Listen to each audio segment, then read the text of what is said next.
verify that you can get sound over on if you have the opportunity to?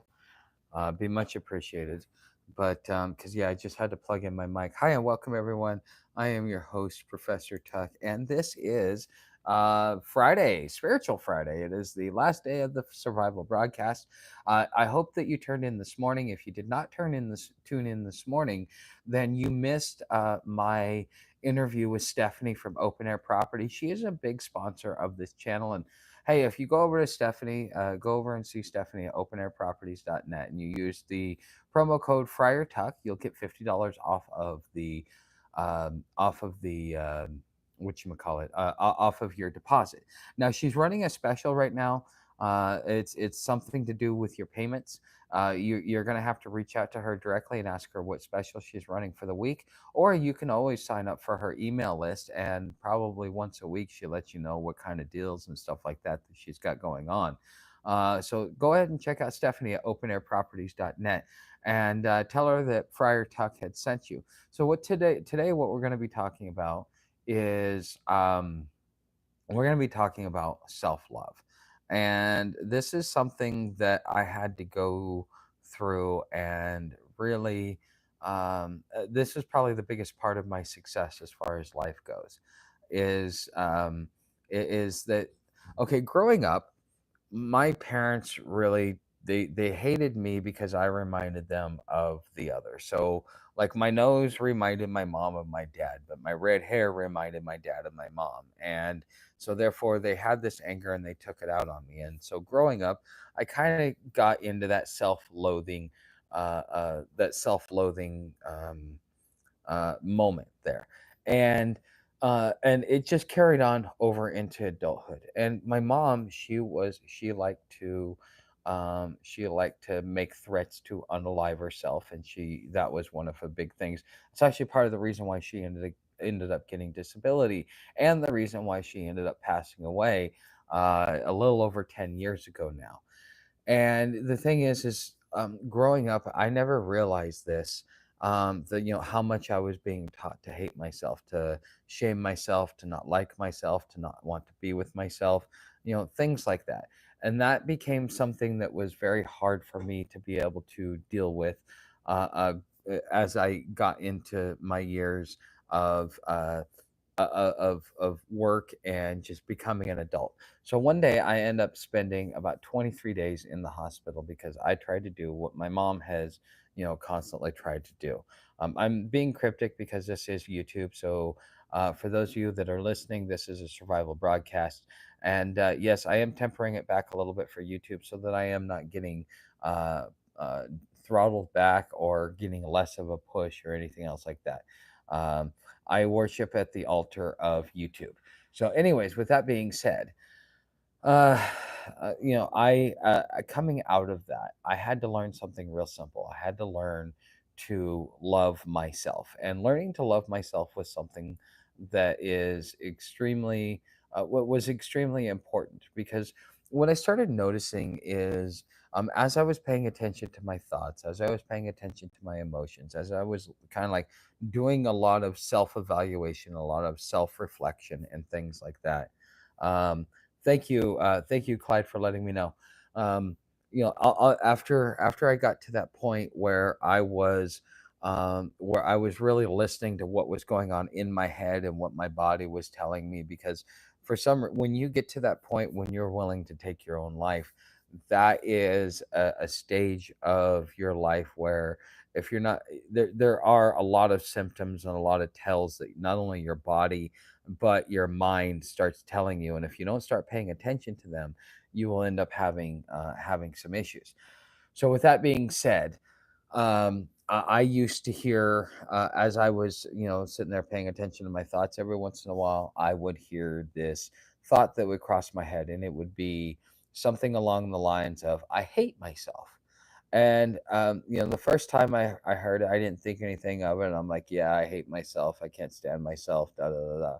And then, one time it would come across, and it's like, why do I hate myself? Everybody keeps saying you've got to love yourself before you can love anyone else. And what does that really mean? Like, why am I not able to love myself? Why do I think it's okay to hate myself? And why do I hate myself? And I did a lot of self-evaluation. And again, this comes from, part of it is upbringing, and part of it is I became a human being that I was not proud of. I was not proud of the way that I conducted myself in certain ways. I was not proud of my temperament. I was not proud of who I was as a man, as a human being. And so these were the reasons why in the back of my head I would hear the thought of I hate myself. And so what I started doing is, as I was paying attention and I noticed that those thoughts were coming through my head, is I would stop that thought. So it would come through and be like, I hate myself. And I'm like, no, no, I do not hate myself. I love myself. And every time it would come through my head, and I would get to that point where I would hear this thought that's like, I hate myself. I would stop myself and I would say, okay, no, I love myself. And then I started finding reasons. Why do I love myself? I love myself because I'm proud of the man that I am. I'm proud of the potential that I have. I'm proud of what it is that I've accomplished. I'm proud of who I am as a human being. And because I'm proud of who I am, I love that about myself. And so, therefore, I got to that point where it's like, okay, I love myself. And as time would go along, I no longer have to worry about it. Every once in a while, when I go through, some really hard times, like what I had over the previous few months, where I went through the hard times, what's that word cup? I would sit back and I would, and I would hear this thought that comes across the back of my head that says I hate myself, and I'm like, oh, why is that thought coming back? So it's not like it goes away. It's something that's ingrained in yourself, and it's something that you got to train out of yourself. But when I have those thoughts and they come back, now I can reevaluate and remind myself I'm proud of who I am. Is there something that I did that I'm not proud of? And the thing is, for me, because of learning to love myself, is I've had to sit back and ask myself simple questions. When I interact with you, if you and I are having a fight and I get angry, am I going to be proud or not proud of my conduct? If I'm not going to be proud of my conduct, then I'm going to stop right there and wait until I get to a point where I can actually be proud of my conduct. So, um, if I have a disagreement with somebody, I may clam up, shut up, go inside my head, have my own little hissy fit, figure out what's going on. Was I right? Was I wrong? Where was I right? Where was I wrong? And have that internal dialogue with myself so that, when it comes back to interacting with that individual, I can actually, because I've taken the time to know myself, to know what's going on inside me, to do my self reflection, to understand who I am, I'm able to come to a point where I can uh, where I can come to that person and I can clearly articulate myself. This is where I went wrong. This is where you went wrong. This is why I didn't like it. This is why I'm not proud of it. And so, therefore, I become more proud of that conduct, because what does it say about you as a man? Because as a man, we are taught to have a certain decorum, a certain standard. If you were raised, if you were born before like 1984, you were raised with a certain set of values and standards as a man. And as a man, you had to have a strong moral character. One of the biggest influences that was in my life was when I was about 15 years old. Guy I consider my best friend, he was probably in his mid 60s. He was a wise man. Like I said, in a social post that I put out, whenever I'm ready, the teacher has always appeared. And because the teacher has always appeared, I've been open and ready to listen. And at 15, that was no different. The lesson that I was supposed to learn is to be a man of steel, but yet a man of velvet. Stand strong in who you are. Stand strong in your values. Assert your boundaries. Assert who you are as a human being, but be kind and compassionate and loving towards others. Okay, and so when I think about, am I proud of myself, of who I am? I compare myself to, am I a man of steel and yet a man of velvet, or am I still Am I still this emotionally damaged child? Because that's essentially what I was before I went through this process. Part of going through this process of not only doing self reflection, because the thing is, the things that annoy us about other people are things that we see in ourselves and we don't like. And so instead of calling them out for or instead of calling ourselves out for the issue, we call this other individual out. And when you do something like that, this puts you to a point where um where it's not gonna work correctly. Okay, sorry guys, I will lose my train of thought from time to time. Part of getting to this point in my life and being able to have the wisdom, it comes with its own scars. If you think that you will ever be able to just gain wisdom from listening to somebody without ever experiencing anything, you are sadly mistaken. You must experience life, and sometimes the best lessons are also the hardest lessons and comes with the deepest scars. And for me, my deep scar is I deal with brain damage, and I'm okay with that because the lesson that I learned from that was so life altering and so life changing that from that point forward, not only did I learn to love myself and learn to care for myself, I learned that I was worth something because I decided to make myself someone that I'm proud of, an even tempered man, regardless of the fact that, I have my own anger issues. I got temper problems. I'm very idealistic. I have my issues. But am I proud of who I've become? And if I were to sit back and have somebody analyze me throughout history, and we're not talking about public perception because um, a friend of mine, we were talking about, hey, you didn't have to disclose that because technically, da da da da da. But the thing is, there was a question there, and I answered the question honestly. At the end of the day, I'm not doing it because I need public perception to understand that I'm honest. I do it because I look at myself and I go, would I be proud of myself or would I be happy with myself knowing that I did that? And also, if there were ever to be consequences to come from that, would I be willing to suffer those consequences? And the answer to both of those is no, I would not be happy with myself and I would not be willing to suffer those consequences. If I had no scruples and I had no self-worth, then and I did not value myself, I would not hold myself to those standards and I would be okay with walking away and being dishonest in that situation. But I chose to because I value myself, I value my integrity, and I value the man in which I become. Because when you start to value yourself, you start to love yourself, you start to care about yourself, you start to see yourself in a completely different way. Now, you got to be sure not to let it go to your head and to, develop a narcissism complex and things like that. But you got to learn how to how to be able to have that even temperament. I once met somebody, I'll just be direct. If you guys remember, I did an interview with one who studies, and the one thing that really kind of was off about him was like I saw him as being very arrogant, and it was really hard and off-putting to begin with. But as I sat back and I pondered what was going on, and I pondered how I was perceiving it, I realized that when you have such a strong foundation of knowledge, because you know what you're talking about, and there is no need for humility because you know what you're talking about, then you're always going to come across as arrogant or abrasive to those who are not as knowledgeable and as skilled in that subject as you. So was he one thing or the other? No, the guy really knew what the hell he was talking about. He wrote one of my most favorite articles that I love to read out of the Billy Meyer material. It's called From the Stars to Mars.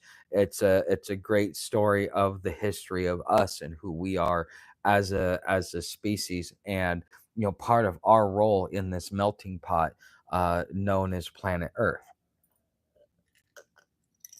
because all the different skin colors don't come just from the melatonin, they come from different planets. If this were a traditional planet that did not have so many travelers from abroad, we would all be one skin color and we probably wouldn't be dealing with racism. We would be dealing more with classism before we would be dealing with racism. So that's one thing to think about. And one day we will all end up crisscrossing each other so much that we will end up to be one skin color. It's going to be something like a light brown or something. Okay, so it'll be interesting to see, and maybe then we'll kind of get over the whole division. But getting back on subject, okay, for those of you that are wondering, like, okay, how do I learn to love myself? Ask yourself this question, you know, what about myself do I not like? Okay. Now, sometimes these things about ourselves that we don't like, they are things that are good about us, but society has told us it's wrong because society is built upon exploitation, and the refusal to submit to exploitation is actually a positive characteristic, even though the rest of society may see it as a negative characteristic. So there are some of those that may be positive characteristics. Take an unemotional stance from it. Do not remove all emotion and ask yourself using logic and reason as if you were putting together ones and zeros in a computer. Okay, you're just writing code. Is this a right answer? Like, think about it in a textbook. If you read a textbook and then it gave you a quiz, would you say the yes, this is right, or no, this is wrong? Okay, so those are some things that you're going to want to do. You might find that you absolutely love yourself and that you love like all the different things about you. The next thing that you need to ask yourself is, what part of my character, who I am as a human being, what is it that I do that is abrasive? So for a personal experience, I'll tell you what I did that was abrasive that really caused me some issues was I had implied expectations. What that meant is if I went and I scratched your back, I would expect you to scratch my back. There was nothing that had to be said. I fully expected you to be able to follow through on that because that is part of the social contract. This is something that I hear a lot of people they get frustrated with the whole process of helping people out. This is the one thing that I notice that's very common. It's something that we are taught in society, which is to have implied expectations, and it led to depression, it led to anger, it led to resentment, and all of those are negative habits. So why would I want to keep doing something like that? That's actually kind of what led me to that point where I ended up spending 23 days in the hospital to begin with. um so I mean, you need to sit back and decide, is what traits do you have that could be considered toxic or abrasive. What I ended up doing is, instead of having implied expectations, if I do something for you, I'm going to tell you up front, you do this for me, or excuse me, if I'm doing this for you, this is what I want in return. If you can do it, great. If not, then what ends up happening is instead of sitting there going, man, I keep helping people out and they never help me out. Well, if you're upfront with them, you say, look, if you help me out, or excuse me, if I help you out, I expect you to be there to help me out when I need it too. Are you going to be there? Oh no, I'm sorry, I can't do it. I just wanted to see if you wanted to help because you're my friend. Well, I'm your friend, I just don't have time right now. Maybe some other time. But it at least gives you the opportunity to be like, okay, I'm getting nothing in return, or I'm getting what I've asked for in return. And so therefore you're upfront, you're direct, and there's never any ambiguity, because when there's ambiguity, there's problems that have happened. So I am talking to you from the great state of Missouri, Patriot News. So yeah, yeah, where's Tuck? Okay. So I mean, that is so as far as implied expectations, that's the direction in which I moved. So I didn't just go, oh, that's a horrible thing and da da da da, because we're humans. We want to help people. I love helping people. People are good-hearted in nature, regardless of what we're taught. People are actually good human beings in nature. And so therefore, you're always going to want to be helpful. but you don't want to help people that are never going to contribute to you. And so if you're going to have implied expectations, then expect to get burned. But if you set up expectations and then they don't follow through, well, then it's not necessarily whether or not they will help you or will not help you. What they're now calling into question is their full on integrity. So now, because you were straight and you were forward with people, now you have a way to see deeper into their character and who they are as a human being, because you would never think about somebody's integrity if you had implied expectations of them. But if you set verbal expectations of them and then they didn't follow through, then you would know the true content of their character, because they're unable to follow through on what it is that they said that they did. There are a lot of different things that you need to consider when you're doing your self reflection. Ask yourself, what things are you doing that are being abrasive to yourself or to others within society? And another piece of advice that I would also give you on something like this: we all have bad things. Um, I have certain things that I like to do. uh, I have certain mannerisms and certain habits that it doesn't matter. I'm always going to do those things. And so many people go, well, I don't like that about myself. I want to be normal, or I want this, or I want that. And it's not really what you need to do. What you should do is you should embrace it. Okay. So for example, like I said, implied expectations. I instead of going, oh, I should just never help anybody ever again because nobody's ever going to help me. No, I was very yes, correct, Patriot. Nobody's perfect.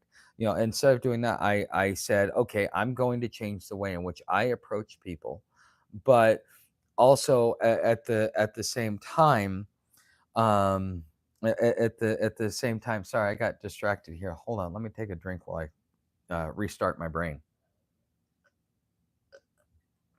Um, okay, so let me see if I can figure out where I left off here. Okay, so instead of doing implied expectations, I also look at um uh I'm sorry, I lost it. Do you remember where I was at? You're talking about behavior and integrity. Oh, okay. So yeah, with behavior, with the if they follow through on what it is, then they've got behavior, then they've got integrity. Then you got to embrace who you are. So I like to help people. I know I'm always going to want to help people. I know I'm always going to be trusting of people. I know that that is my weakness. Instead of sitting there and chastising myself and making myself feel uncomfortable and say I don't like this about myself, what I've chosen to do is I've chosen to embrace it. I like helping people and I like doing good by people. And so, therefore, I have to, in order to embrace that, I have to accept that I'm going to have bad experiences. I have to accept that there are going to be times when things don't really work out the way I want them to, because I chose to be who I am instead of stopping who I am and keeping myself going. So that is one thing that is really hard as well, is just to kind of embrace the things about you that you may not like and learn how to work with them. I do not like being late. Okay, it is, instead of saying, "Oh, well, this is horrible," I show up anywhere from 30 to 15 minutes early for every appointment, and then I just sit there in the parking lot and chain smoke cigarettes. Okay, instead of doing that, I embrace this. Like, okay, I'm always going to be early, and so therefore, I would set my appointments up so that I could arrive 15 minutes early. I would set up everything in my whole day so that I could arrive 15 minutes early. Instead of sitting there chastising myself about things, I chose to embrace the things about myself that I could not change. Now, some of you may say, "Oh, well, this is part of like a 12 step, or this is part of this and that and the other." You're probably right. But if you are thinking something like that, then let me offer you something a little bit different. Okay. Um, uh, uh, the reason why those of us that deal with addiction have to deal with addiction is because this is our coping mechanism to deal with the designed personality flaws through our environment and our upbringing. And instead of looking into what it is that's going on with us and doing our own self reflection and going through the process, like what I've been talking about, you chose to use an alternative coping mechanism to be able to deal with it. I've met a lot of people on the streets that, if you really sit back and listen to it, that's why I tell you that homelessness is more of a mental issue than it is an economics issue. These abrasive personality traits that I had that caused the issues that I had, those were to a point where they were causing issues. They were being part of what made me homeless to begin with. And this is something that I think that a lot of people fail to realize is that economics is easy to fix. It's easy to get a job. It's easy to figure out how to make money. It's easy to do those things. But it's much harder to put this together than it is to put anything else together. Because this is what requires the most work, because this is what decides what we do, how we see the world, how things turn out, all the way from our interpretations to our reactions. And if we are taught wrong processes to be able to interpret the world, because we are taught that the whole world is supposed to be there on bended knee, or we are taught that we are so smart because we are this and we are that, and therefore we let that radiate out, it becomes an issue to begin with. Okay, so for those of you that like this type of stuff and that are very interested in this, every Friday, this is how we end the week. We talk about mental resilience. I call it Spiritual Friday because it is somewhat of a spiritual awakening. It has nothing to do with dogma, it has nothing to do with religion. What this has to do with is getting yourself right with the universe, making sure that you are operating under the immutable laws of the universe. The law of gravity does not care which religion you believe in, because it is the law of gravity. And so therefore the truth operates the same way. And so therefore that's why we go in a non-dogmatic way. If you guys would like to help support the broadcast, come on over to hobotuck.com. There is a support page of affiliate links, all the way down to, like, if you want to put a tip in the tip jar and buy me a beer or something like that. For those of you that would like to be able to get a closer interaction with me, we've got two rooms going on here. So you see that I have a headset, and then you also see that I have a mic on.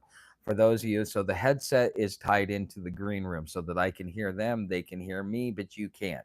This is my mic set that goes into the camera, so therefore you guys can hear me without hearing the green room. So now, if people in the green room want to be able to chit chat and saying stuff that I think would be important to hear, then I have the, yeah, it just, if you want to be a part of the back room, if you want to come in the green room, you got to be a member of Patreon. It's $5 a month, $10 if you really like me. But because I'm not, hold on. I'm not, I've got to rebrand or rebuild what I'm doing with the uh, with Patreon, because this is the direction that I'm going to stay in as far as how I'm producing content. So on Monday, we have Constitutional Monday, Privacy Tuesday, Community Wednesday, Digital Homesteading Thursday, and then Spiritual Friday. So all of this is designed to help you become a well-rounded, resilient citizen. We're not about prepping or doomsday or anything else like this. All this requires is that you want to build yourself a strong and resilient community that still abides by the customs and traditions of our ancestor. Okay. Am I German Irish? I'm actually Scots Irish, with a hint of French in me. So just if you're curious. I'm actually 50% Irish, 25% Scottish, and 25% Mutt. I was so disappointed when I found out I had the French in me. Ugh, still, what a disappointment. Mm. So, But if you guys want to come on over to the green room, or if you guys, Monday through Thursday, we do members only chat. So you can either come in and lurk and sit back and listen, or if you'd like to be able to chat and interact, pick up the podcasters membership here on YouTube. It's $2.99 a month, so it shouldn't break your bank. Basically, for the cost of a cup of coffee, you can help me keep the lights on and keep moving forward and dedicate more time and more resources towards bringing you high quality content.